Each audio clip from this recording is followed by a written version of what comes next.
Hi, and welcome to Loving the Planets for the week of December 11th, 2017. I'm Armand Diaz in New York.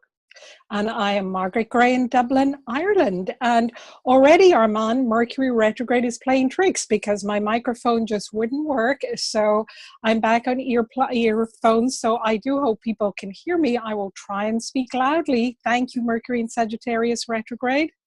Yeah, this Mercury retrograde is a tough one. I think it was tough before Mercury got into its shadow period. And, Mercury stationing next to Saturn and at the very last degree of Sagittarius where he's in detriment. It really, it's been a bit of a mess. And this week we have the Mercury-Sun inferior conjunction. And what do you think about that one? Well, I was thinking about that, regarding relationships. And I think Mercury is so important in relationships. We've talked about this before because relationships are all about communication, of course. So whatever Mercury does in the sky, we really have to pay attention in our relationships. And this conjunction is an interesting one because if Mercury was not retrograde, then the Sun being conjunct Mercury would really facilitate us to communicate. But I think the challenge is that because Mercury is retrograde, the Sun is really shining a light on, communication that is more related to past events. So it's probably a very good time to review past issues in relationships, review past communication. Always with the retrograde, it's review, revise, rethink, reconsider. And I think Tuesday is really a very good day to do that. And then, of course, we go Wednesday into the moon in Scorpio, and I'll hand it right back to you, Armand. Well, Moon in Scorpio, the same general story comes every month, which is the Moon in Scorpio is tense, it's emotional, it's retentive, it's hard to let go. And yet the Moon in Scorpio lately has some pretty nice aspects. And just the last couple of months and for the next year, that includes a meeting with Jupiter in Scorpio. So, I think that when you're in the midst of, I was gonna say something else, but I guess I would say, if life hands you lemons, make lemonade, something along those lines. So like my sense of it is that I think that this is a time when we can process information. We can look to some of the stuff that has happened in the past, as you said, with regards to Mercury and the Sun. And we can try to work on processing it and healing it. It's not a lot of tough aspects. And we are heading into the new moon, which really comes the following Monday. But, we are heading into the new moon. So it is kind of a time to process, release, let go.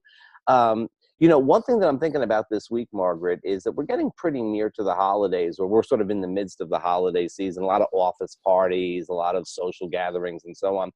And the energy this week seems to be very introspective, and I don't really know how that's going to jibe with some of our holiday expectations.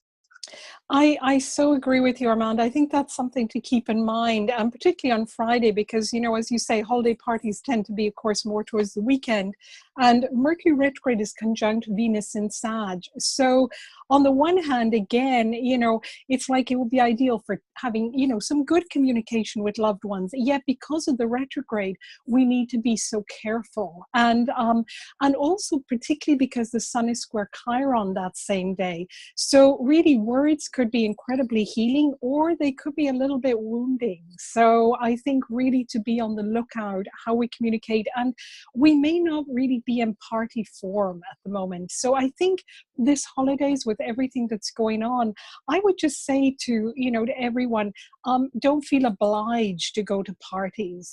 Don't feel obliged. And maybe if your significant other wants to go out, that's fine. But you don't always have to go together to things, or you might both want to just stay at home, or whether you're single or with somebody else, just really to take care of yourself, because these energies have been very harsh and they're still really a little bit rocky.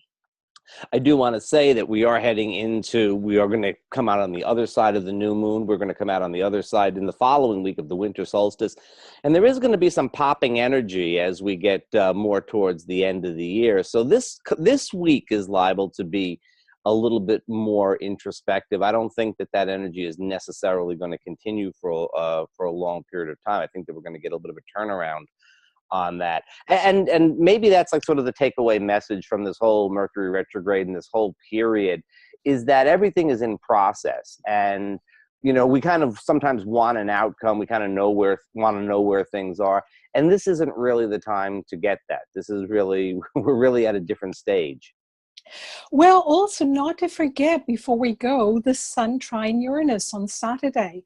And there is a sense of impatience, a kind of reactivity, also wanting a lot of freedom. But it's really a wonderful time to free ourselves of any baggage to do with relationships that we want to let go before we, embrace the holidays properly. So there is that kind of window of light, of opening that's there.